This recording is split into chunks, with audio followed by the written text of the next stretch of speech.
अभी शब्द अर्थ आपको स्पष्ट हुए कि घट क्या है, घट शब्द है, और यह क्या है, यह इसका अर्थ है।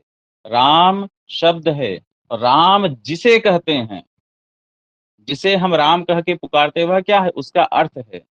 रमा शब्द है, रमा क्या है, शब्द है, रमा जिसे हम कहते हैं वह क्या है, अर्थ है। लक्ष्मी शब्द है, लक्ष्मी जिसे हम कहते हैं वह लक्ष्मी शब्द का अर्थ है। ठीक है, वह वस्तु और व्यक्ति जो है वह अर्थ होता है। यह सो जो शब्द हैं, वर्ण समुदाय क्या है, शब्द कहलाते हैं, वर्ण समुदाय अर्थ नहीं होते हैं। ठीक है, चलिए आगे देखते हैं। तो घट क्या है, यह घट, यह क्या है, शब्द है, और यह क्या है, अर्थ है। अभी शब्द अर्थ स्पष्ट हुआ ना।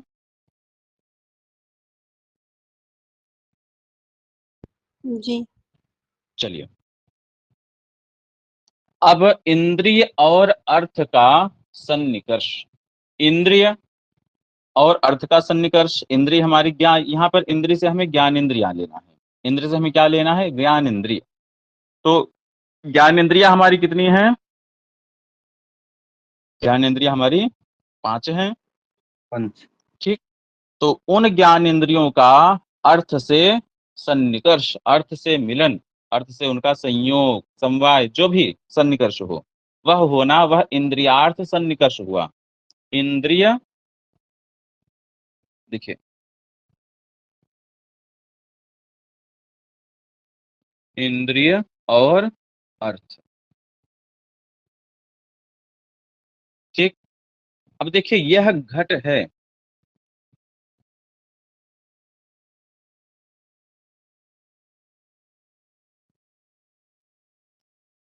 यह घट है, यह घट है, और यह हमारी आंख है,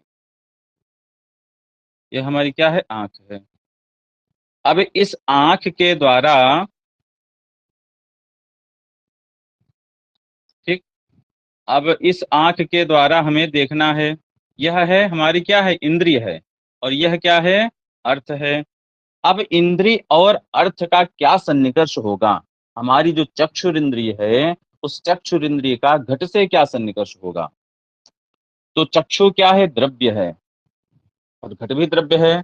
तो हमेशा याद रखिए, जो दो द्रव्य होते हैं, दो द्रव्यों का हमेशा संयोग सन्निकर्ष होता है। जैसे ईंट लीजिए, ईंट लीजिए और बालू लीजिए, ईंट और बालू का कौन सा सन्निकर्ष होगा, क्या समवाय हो सकता है क्या, हमेशा संयोग होगा। बालू के ही जो दो कण है वह उनका आपस में संयोग सन्निकर्ष होगा। ठीक है, तो द्रव्य जो भी होते हैं वह क्या कहलाते हैं, उनका कौन सा संबंध होता है, संयोग सन्निकर्ष होता है। तो हम इंद्रिय को भी द्रव्य के अंतर्गत ही मानते हैं सामान्य रूप से। तो जो इंद्रिय है हमारा चक्षु, उस चक्षु का जो अर्थ है, यह घट, इससे कौन सा सन्निकर्ष होगा, संयोग सन्निकर्ष। अच्छा ये बताइए, चक्षु के द्वारा घट को हम कैसे देखते हैं, क्या प्रक्रिया है इसकी, चक्षु के द्वारा घट को देखने की। देखिए, जो हमारी इंद्रियां हैं वह अर्थ के पास जाती हैं। इंद्रियां क्या, ये जो हमारी, अब कहिए कि क्या आंख निकल के जा रही है क्या घट के पास, ये आंख हमारे शरीर से निकल के तो घट के पास जा नहीं रही है। तो जो हम आंख को देख रहे हैं यह इंद्रिय नहीं है, इंद्रिय सूक्ष्म है। तो वह जो सूक्ष्म इंद्रिय है आंख, वह आंख जाती है घट के पास। जैसे, अब घट के पास, जैसे आप किसी रास्ते से जा रहे हैं, आप इस रास्ते से जा रहे हैं और रास्ते में बीच में दीवार आ गई, तो आप रुक जाएंगे ना। तो वैसे ही यह चक्षुर इंद्रिय जाती है, बीच में अगर कोई व्यवधान आ गया तो इसका प्रत्यक्ष नहीं होता है। उसी प्रकार जैसे हम कहीं जा रहे हैं, बीच में अवरोध हो गया तो हम नहीं जा पाते हैं। तो इंद्रियां जो है वह घट के पास, वह द्रव्य के पास जाती हैं। तो जो चक्षुर इंद्रिय है वह घट के पास जाती है, और इंद्रिय का घट से क्या होता है, संयोग होता है। ठीक है। जो इंद्रिय है चक्षुर इंद्रिय, उस चक्षुर इंद्रिय का घट के साथ क्या होता है? संयोग। अब प्रश्न आता है कि चक्षुषा घट प्रत्यक्ष जनने कह सन्निकर्ष, चक्षु के द्वारा घट का प्रत्यक्ष करने में कौन सा सन्निकर्ष होगा? तो आप लोग बताएं। संयोग संयोग। सन्निकर्ष। तो यहाँ पर संयोग सन्निकर्ष होगा। कौन सा सन्निकर्ष होगा? संयोग सन्निकर्ष। ठीक। अब देखिए, अब यह घट है, घट में रूप रहता है।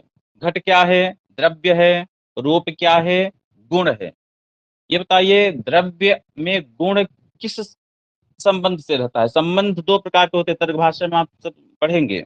संबंध द्विविधः, संयोग समवायश्च। दो संबंध होता है, संयोग और समवाय। घट में जो रूप है उसका वह किस संबंध से रहता है? समवाय। समवाय संबंध। क्योंकि रूप क्या है? एक,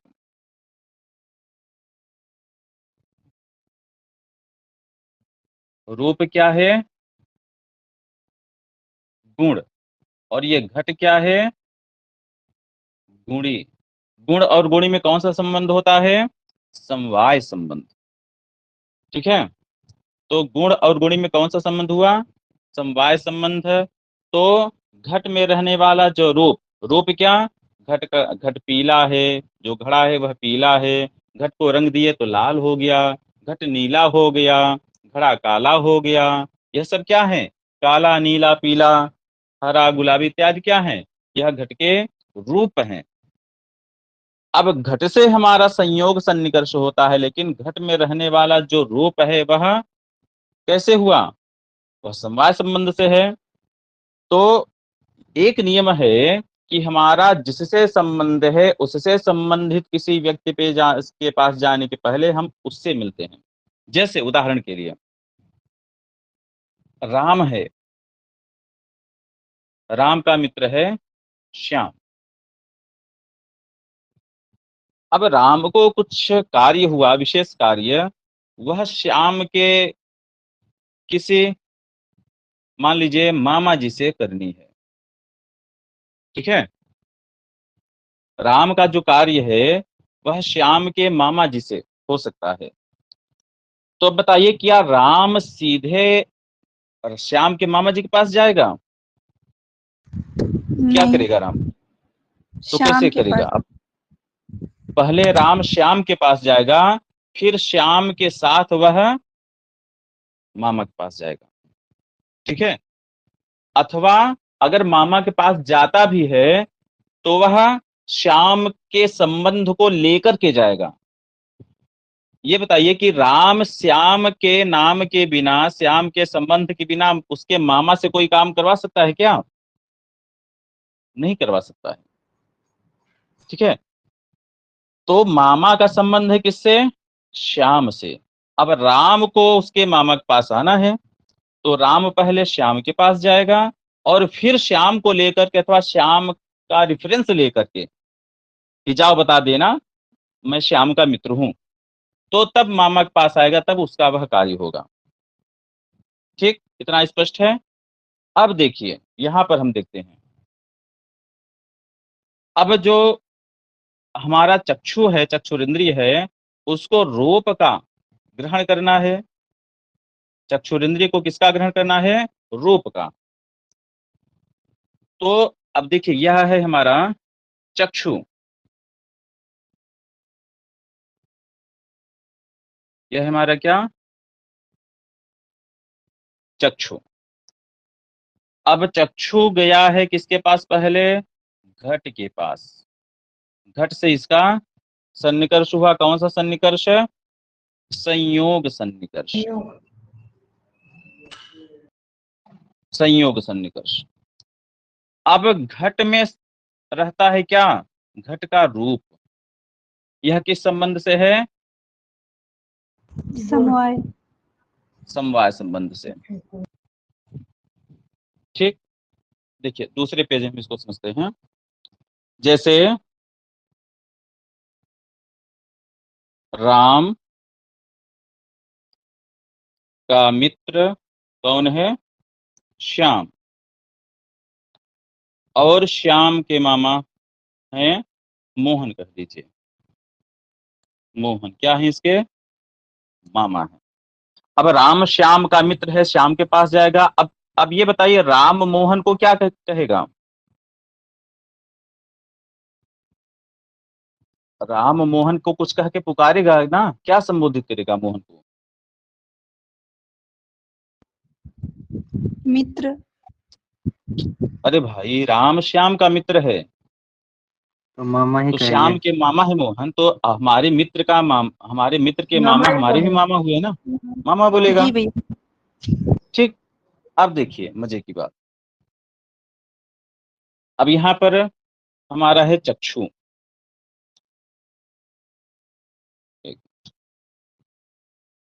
चक्षु,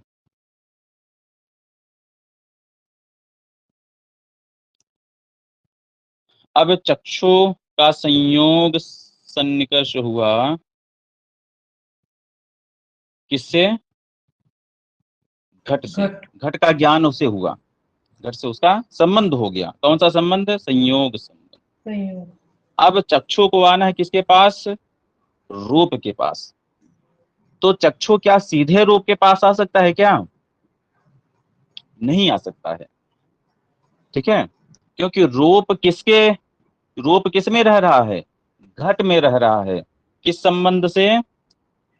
समवाय संबंध से। किस संबंध से? समवाय संबंध से। तो चक्षु पहले किसके पास जाएगा? पहले घट के पास जाएगा। उसके पश्चात घट से संबंध बनाने के बाद वह रूप के पास जाएगा।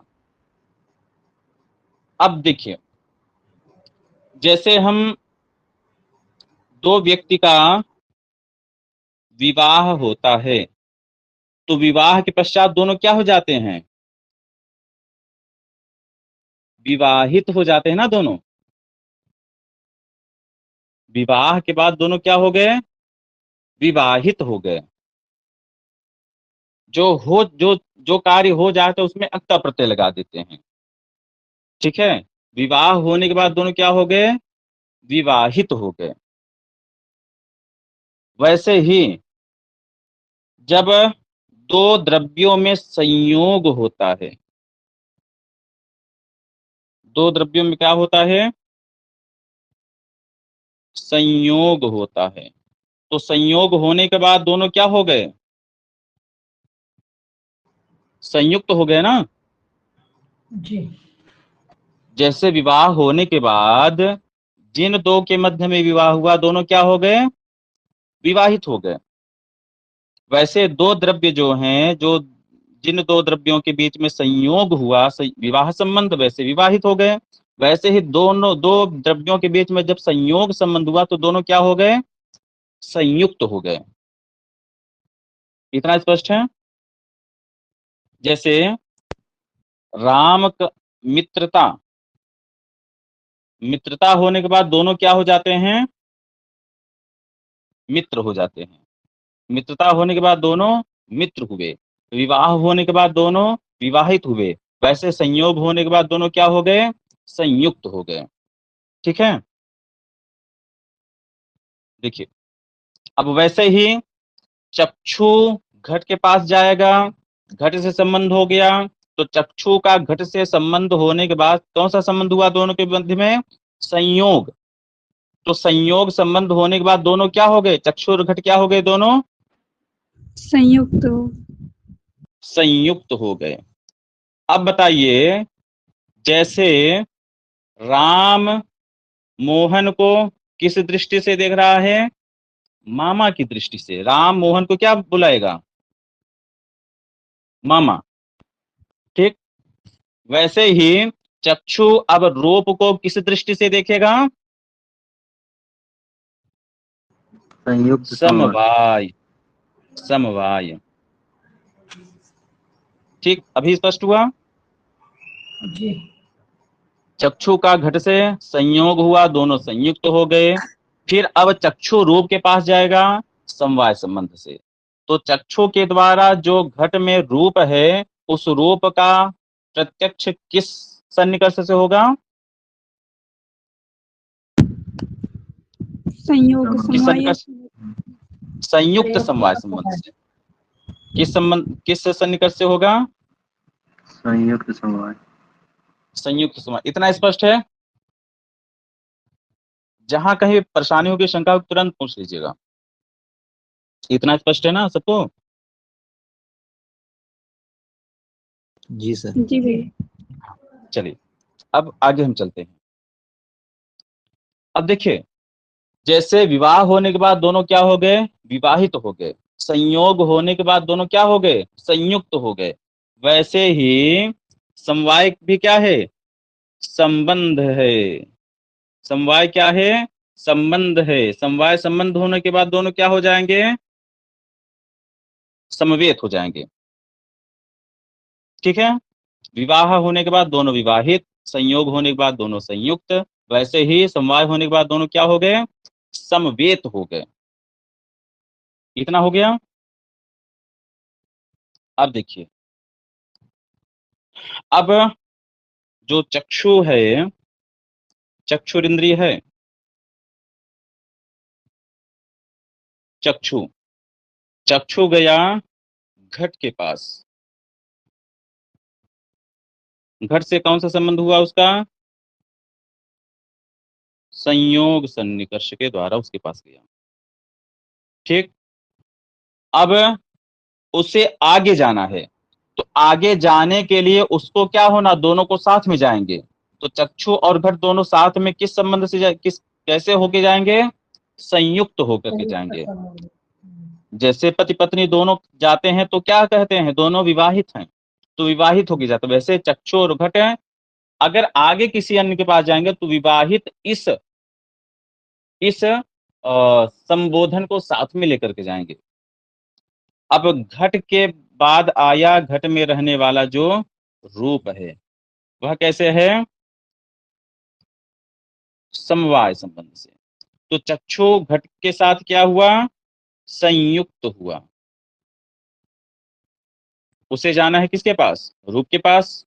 अब रूप के आगे भी उसे जाना है रूपत्व के पास।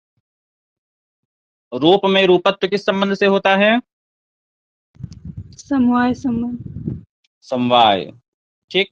क्योंकि रूपत्व जाति है, रूप व्यक्ति है, जाति व्यक्ति में भी समवाय संबंध होता है। अब रूपत्व के पास जाना है तो चक्षु रूप के साथ क्या होगा? समवेत होगा। समवेत हो गया। और उसके पश्चात पहुंचा रूपत्व के पास समवाय संबंध से। ये स्पष्ट है? कुछ कठिन हो गया क्या लग रहा है? नहीं भैया, समझ में आ गया। ठीक। चक्षु घट के पास गया, संयोग संबंध से दोनों संयुक्त हुए। फिर रूप के पास जाना है तो दोनों संयुक्त होकर के रूप के पास जाएंगे, समवाय संबंध से, संयुक्त समवाय संबंध।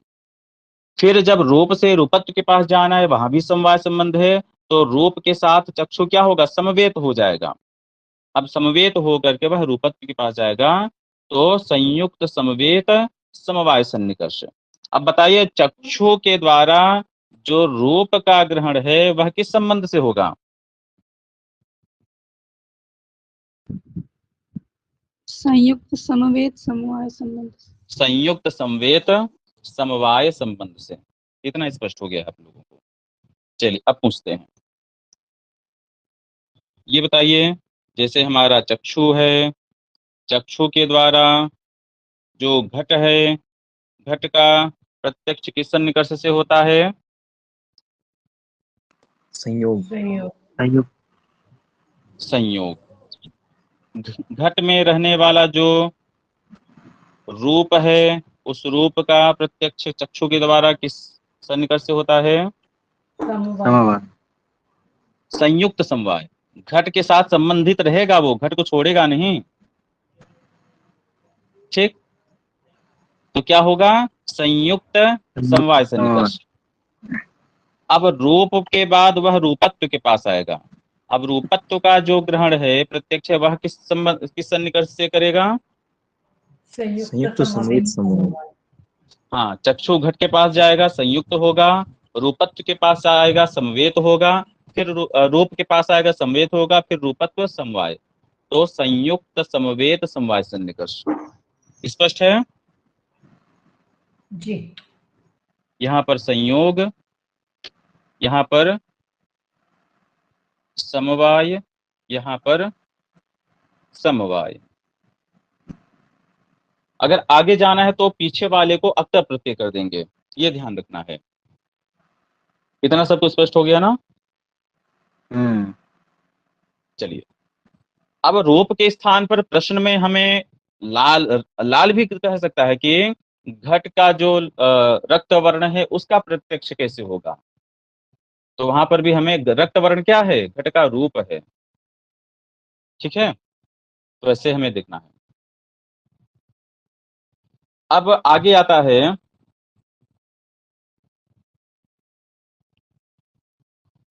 समवाय संबंध।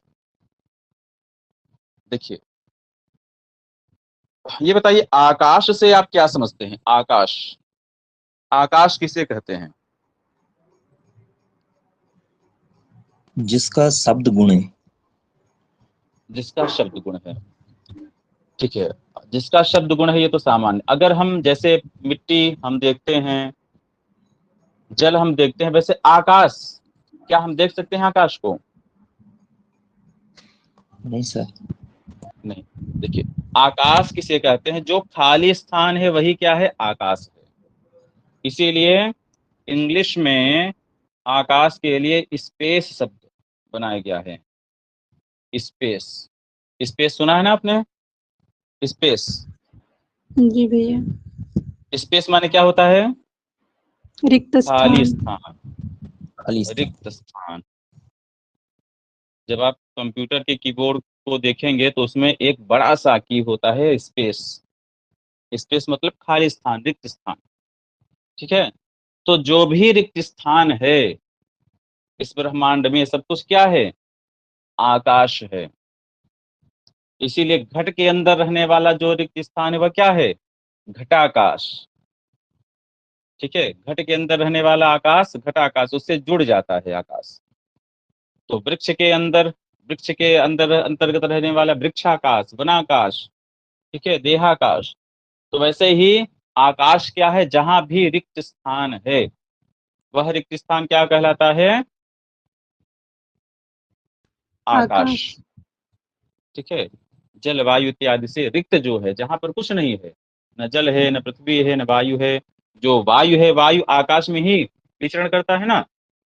जैसे पहले बताया गया, आकाश क्या है? विभु है और नित्य है। विभु मतलब कि सर्वत्र विद्यमान है, ऐसा कोई स्थान नहीं जहां पर आकाश विद्यमान न हो। तो जो खाली स्थान है वही क्या है? आकाश है। और हमारा जो कान है, उस कान में भी क्या होता है? आकाश होता है ना। उस कान में भी क्या होता है? यह आकाश है। जो खाली स्थान है अंदर तक जो जाता है, अगर इसी खाली स्थान को बंद कर दिया जाए। अब देखिए, शब्द हमेशा कहाँ होता है? आकाश में होता है। शब्द कहाँ होता है? हमेशा आकाश में होता है। इसीलिए कभी आप जल में डुबकी लगाकर, नदी में कभी स्नान करिए और जल में डुबकी लगाइए, और आपके जस्ट बगल में कोई बगल वाला डुबकी लगाए और आप जल के अंदर बोलिए, क्या उसे सुनाई देगा? नहीं सुनाई देगा, क्योंकि वह आकाश है ही नहीं। ठीक है, दीवार में मुंह लगा के बोलिए, क्या शब्द निकलेगा? नहीं निकलेगा, क्योंकि आकाश उसके लिए जगह ही नहीं मिल रही है। तो शब्द के लिए हमेशा खाली स्थान चाहिए, रिक्त स्थान चाहिए, स्पेस चाहिए। तो शब्द क्या है? शब्द गुणकम आकाशम, शब्द है गुण जिसका। शब्द हमेशा आकाश में होता है।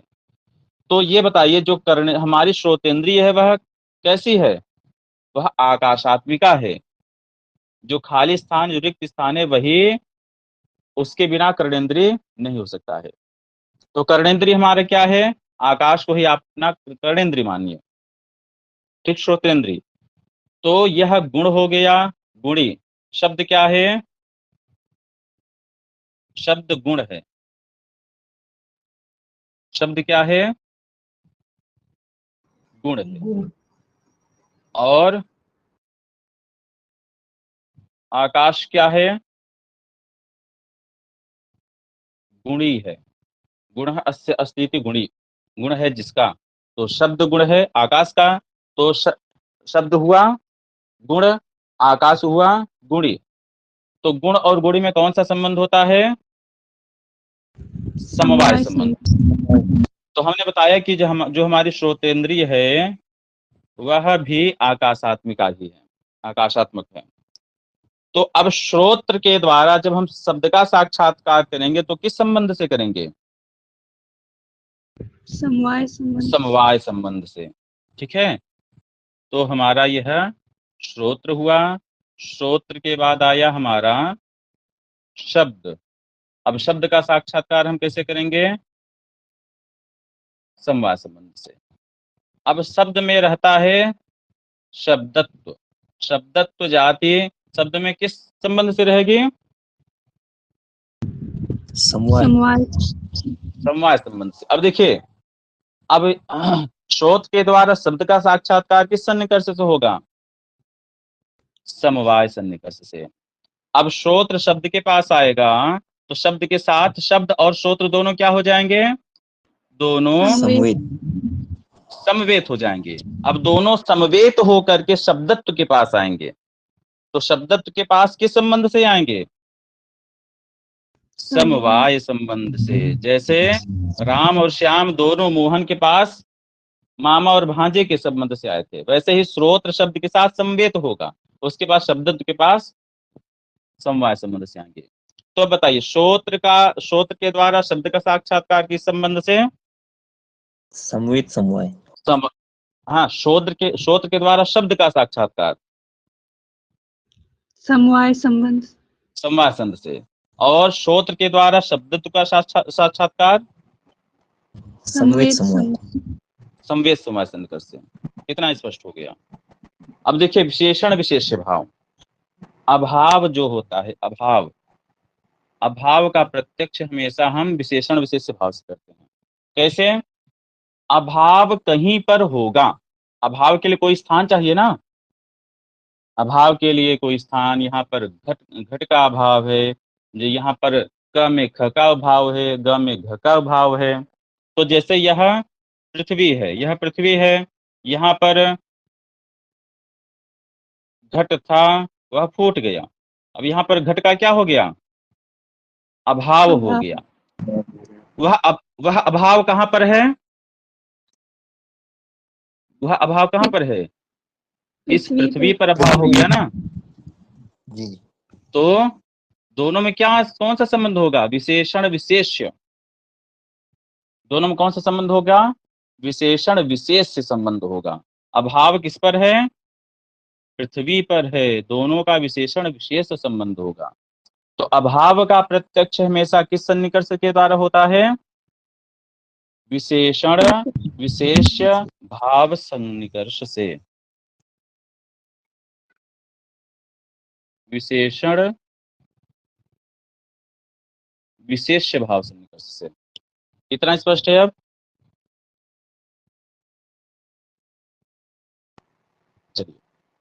चलिए अब बताइए, श्रोत्र के द्वारा शब्द का साक्षात्कार किस सन्निकर्ष से होगा? समवाय। ठीक है। श्रोत्र के द्वारा शब्दत्व का साक्षात्कार समवेत समवाय। समवेत समवाय। अच्छा, रसनेन्द्रिय के द्वारा, जिह्वा के द्वारा, रसनेन्द्रिय के द्वारा रस का सन्निकर्ष किस सन्निकर्ष से होगा?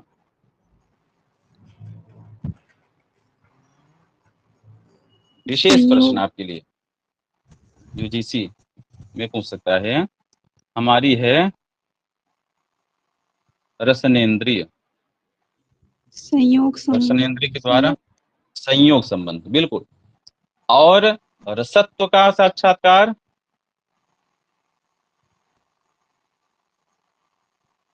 संयोग समवेत रसत्व संयुक्त समवाय दो ही संबंध होगा ना, यह संयुक्त हो जाएगा, यहाँ पर क्या होगा, संयुक्त होगा, यहाँ पर समवाय, तो संयुक्त समवाय। ठीक है, हमें यह ग्राफ बनाकर हम इसीलिए बना रहे कि कितनी दूर तक हमें जाना है वह ग्राफ में याद रहे।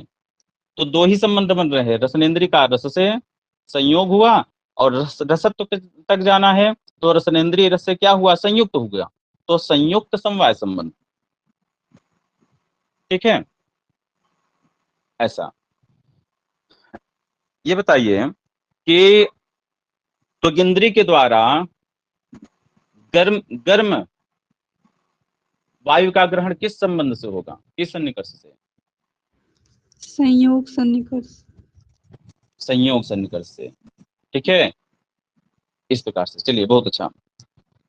अब चक्षुरिंद्री के द्वारा घट का प्रत्यक्ष किस सन्निकर्ष से, संयोग। चक्षुरिंद्री के द्वारा घटत्व का सन्निकर्ष, संयुक्त समवाय संस्कर्ष। यह चक्षु है, अनेक प्रकार से पूछा जा रहा है, चक्षु का घट का सन्निकर्ष चक्षु के द्वारा किस सन्निकर्ष से होगा, संयोग। संयोग। और घट में रहने वाला जो घटत्व है उसका संयुक्त समवाय। ठीक है, अब यही घट में रहने वाला जो रूप है उसका समवाय। चक्षु के द्वारा रूप का ग्रहण, संयुक्त समवाय से। संयुक्त समवाय, क्योंकि घट तो अलग हो गया ना, तो यहाँ पर संयुक्त हुआ और यहाँ पर समवाय हो गया। अब रूप में रहने वाला जो रूपत्व है उसका ग्रहण, संयुक्त समवेत समवाय। ठीक, बहुत अच्छा। अभाव का ग्रहण किस सन्निकर्ष से, विशेषण विशेषण। विशेष। ठीक है, हमारे विचार से जो सर्विस सन्निकर्ष है वो बहुत अच्छे से आप लोगों का तैयार हो गया, हम लोग दोहरा लिए। तो ठीक भैया, आज सबका कहना था कि जो सर्विस सन्निकर्ष है उसी को दोहरा लिया जाए, तो इसीलिए उसी पर चर्चा हो गई। हेलो, जी भैया। आवाज आ रही है? हाँ भैया, आवाज आ रही है। इसमें अभी एक चीज छूट गया है, जी भैया। जो आत्म संवेत सुख दुख इत्यादि हैं, उनका भी प्रत्यक्ष होता है। जी जी जी। तो उसका जो होगा, मन का संयुक्त मन पहले संयोग करेगा किसके साथ, आत्मा के साथ, और उसी आत्मा में सुख दुख समवाय संबंध से विद्यमान रहते हैं, तो संयुक्त समवाय संबंध होगा। ठीक है, जितनी भी ज्ञान इंद्रियां हैं सभी अपने विषय का प्रत्यक्ष करेंगे, केवल चक्षु की बात नहीं थी वहां पे। जी जी। क्योंकि पुस्तक में केवल चक्षु का उदाहरण दिया है, लेकिन जितने भी ज्ञान इंद्रियां हैं, पंच ज्ञान इंद्रियां, सभी अपने अपने विषय का प्रत्यक्ष करेंगे। उसमें आपको देखना है कि चक्षु के द्वारा तो घट का प्रत्यक्ष हुआ, गंध का प्रत्यक्ष घ्राण इंद्रिय के द्वारा होगा, वो कैसे होगा, ये सब आप अपने से एक बार देख लीजिएगा। यदि आपको नहीं समझ में आता है तो पूछ लीजिएगा। ये क्वेश्चन एक बार पूछा गया है। हाँ जी, पूछा गया है, इसके बारे में वो तर्क भाषा में इस पर चर्चा की गई है। हाँ, तर्क भाषा में भी आएगा जी। जो सुख दुख का ग्रहण ये तर्क भाषा में बताया गया है।